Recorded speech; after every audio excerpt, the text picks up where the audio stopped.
Bonjour à tous. Alors aujourd'hui, on va donner quelques conseils méthodologiques pour faciliter la rédaction d'un mémoire. Donc les conseils que je vais détailler dans cette vidéo ont été détaillés par un de nos meilleurs rédacteurs qui est diplômé d'un doctorat, qui a un niveau, je dirais, énarque. C'est une personne qui a d'excellents retours et qui a un niveau académique des plus élevés. Donc sur la base de son expérience rédactionnelle, on a dégagé quelques conseils à forte valeur ajoutée qui pourront vous servir lors de la rédaction de votre mémoire. Alors le premier conseil que je peux vous donner, c'est en amont de toute rédaction, systématiquement de poser un plan très détaillé.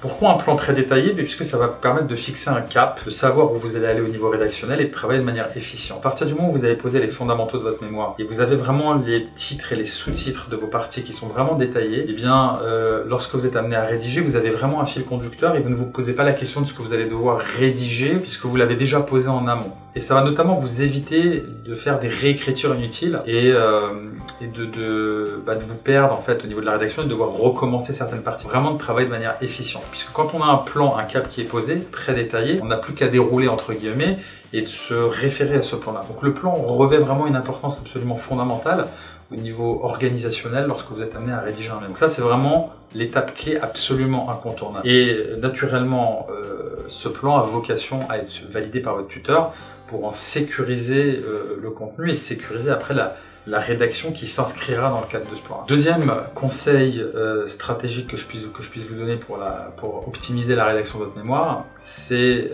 de faire un brainstorming au niveau des parties et des sous-parties et d'indiquer avant de rédiger les différentes idées que vous allez aborder au niveau de ces sous-parties-là et de ces parties-là. Donc vous indiquez les points clés que vous allez aborder et vous pouvez associer à ces idées-là, à ces concepts-là, les différentes sources bibliographiques, académiques bien entendu, sur lesquelles vous allez vous appuyer pour la rédaction. Donc vous aurez ainsi non seulement les idées, les concepts que vous allez aborder, les points qu'il va falloir développer dans le cadre de vos parties, mais vous aurez également les références bibliographiques académiques sur lesquelles vous vous appuierez pour rédiger. Et tout cela sera décliné entre guillemets au sein des différentes parties et des sous-parties. Lorsque vous serez amené à rédiger, déroulerez en suivant ce fil conducteur-là, vous aurez la matière et les idées que vous devrez effectivement développer et vous ne vous poserez pas systématiquement des questions organisationnelles pour savoir si vous suivez la bonne organisation. Donc ça vous permet de capitaliser sur les différentes parties et d'avoir une visibilité, je dirais un panorama dès le départ sur ce sur quoi vous allez rédiger. Sur ce que vous allez rédiger, pardon.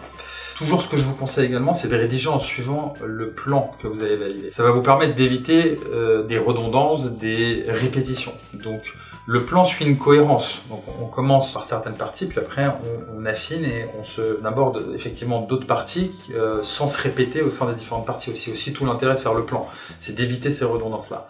Et en suivant chronologiquement les différentes étapes du plan, vous vous assurez qu'il n'y aura pas ces redondances-là et qu'il y a une cohérence dans le développement des différentes. Toujours rédiger pour ce qui concerne la partie empirique, la partie méthodologie avec un maximum de détails pour éviter certaines critiques qui pourraient émaner du jury, notamment la taille de l'échantillon si vous faites des questionnaires, la nature des interviewés, pourquoi pas indiquer l'outil d'enquête sur lequel vous allez vous appuyer, etc., etc. Et ça, on le précise en amont de la rédaction de la partie empirique. Et cette partie méthodologie, elle est absolument fondamentale parce que si la méthodologie est fausse ou biaisée, elle ne permet pas d'avoir des résultats représentatifs, ça peut justifier une invalidation du mémoire. On est sur une partie qui est rédhibitoire pour la validation du mémoire, donc elle est absolument fondamentale. Vous allez chercher à la détailler en amont et la valider naturellement par votre directeur de mémoire avant de faire les enquêtes. Pour ce qui concerne également la partie empirique, vous allez d'abord finaliser l'analyse de vos résultats et après vous allez rédiger naturellement. Lorsque vous faites l'analyse de vos résultats, vous aurez également certaines idées qui émergeront naturellement. N'hésitez pas immédiatement à indiquer ces quelques idées au sein de la partie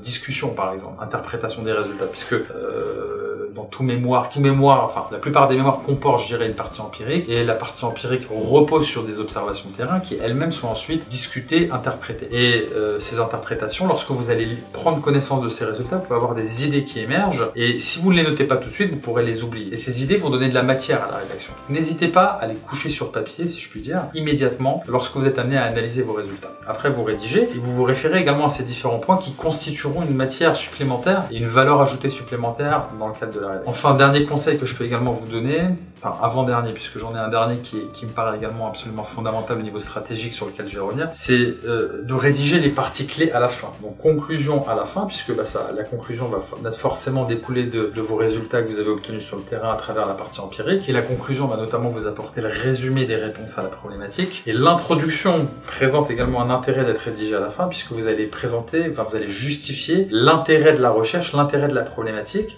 et forcément vous aurez une visibilité meilleure tout simplement sur cette justification-là, lorsque vous avez paradoxalement terminé l'analyse de vos résultats, et vous pourrez mettre en avant de manière plus qualitative justement la justification de l'intérêt de cette problématique et de cette démarche de recherche. Enfin, dernier conseil que je vous donne, quitte à me concernant cette fois-ci être un peu redondant, mais étant donné l'importance de ce point-là, je me permets de me répéter, c'est toujours de faire valider par votre directeur de mémoire les différentes parties, puisque ça vous permet de vous sécuriser à la fin, ça vous permet de capitaliser sur les différentes parties rédigées. Et lorsqu'on a des validations par le directeur de mémoire, on sait qu'on va pas revenir là-dessus. On avance de concert et on capitalise sur les différentes parties. Et au final, suivant cette stratégie, on sait qu'on aura un mémoire validé. Donc la validation sera sécurisée en amont du dépôt. Et ça, c'est absolument fondamental. Toujours échanger avec le directeur de mémoire et conserver une bonne relation avec lui, justement pour avoir cette prévalidation avant de déposer. Et ça, c'est vraiment d'un point de vue stratégique, conseil que je peux vous donner au niveau